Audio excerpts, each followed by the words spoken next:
आजकल चाहिँ यसलाई वाचिपा भनेर चाहिँ अलिक धेरैले नै चिन्नुहुन्छ हैन, तर यसको अर्को नाम चाहिँ नि तिते पनि हो के। अनि हामी चाहिँ सानैदेखि नै तिते तिते भन्दै नै हुर्केको बढेको हैन, बुढी पनि हुनु लागेको, त्यही भएर हामी चाहिँ तिते नै भन्छौं क्या। तर फेरि मान्छे अनुसार पनि पकाइमा भर पर्छ क्या। अनि मेरो स्टाइल चाहिँ अब तपाईहरुले देखिहाल्नु हुनेछ।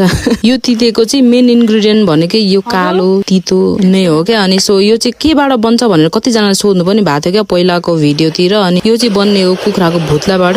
कुखुरालाई चाहिँ मज्जाले ठुलो आगोमा चाहिँ मज्जाले डढाउनु पर्छ क्या। अनि त्यो भुत्लाहरु चाहिँ कालो बन्छ। अनि त्यसपछि त्यो कालोहरु चाहिँ यसरी के अरे नाङ्लोमा टकटक्याउने, फेरि त्यसलाई पोल्ने हैन, फेरि त्यो कालो टकटक्याउने, त्यसै गर्दै गर्दै जाने क्या जबसम्म त्यो भुत्लाहरु सकिँदैन। अनि त्यो सबै भुत्लाहरु डढाइसकेपछि चाहिँ हातले मज्जाले मिच्ने, अनि सानो मसिनो धुलोहरु मात्र खाने नि, फेरि त्यो भुत्ला खाने हैन। त्यही भएर मज्जाले जसलाई नाङ्लो चलाउन आउँछ उहाँलाई चाहिँ केलाउनु लाउने। अनि त्यसपछि चाहिँ यसमा फेरि मासुहरु लाग्ने भनेको नि खुट्टा पखेटा घाँटी। मलाई जस्तो हड्डी टोक्नु मन पर्दैन भने चाहिँ यसो आमादेखि लुकाएर मासुहरु पनि लगाइदिने अलिअलि अरे क्या। अनि अरूहरु चाहिँ मुटु कलेजो डाँटुलेहरु लाग्छ हैन, त्यसलाई पनि मसिनो पिस बनाउने क्या। त्यहाँ मैले देखाएको छु नि भिडियोमा, त्यसरी नै बनाउने। अनि सबै कुरा रेडी भइसकेपछि चाहिँ तेल लाउने, तेलमा ज्वानो सब मसला पड्काउने, त्यसपछि मासु लाउने, त्यसलाई पनि परटट्ट हुने गरीसम्म भुट्ने। अनि त्यसपछि कति धेरै भन्नु हैन।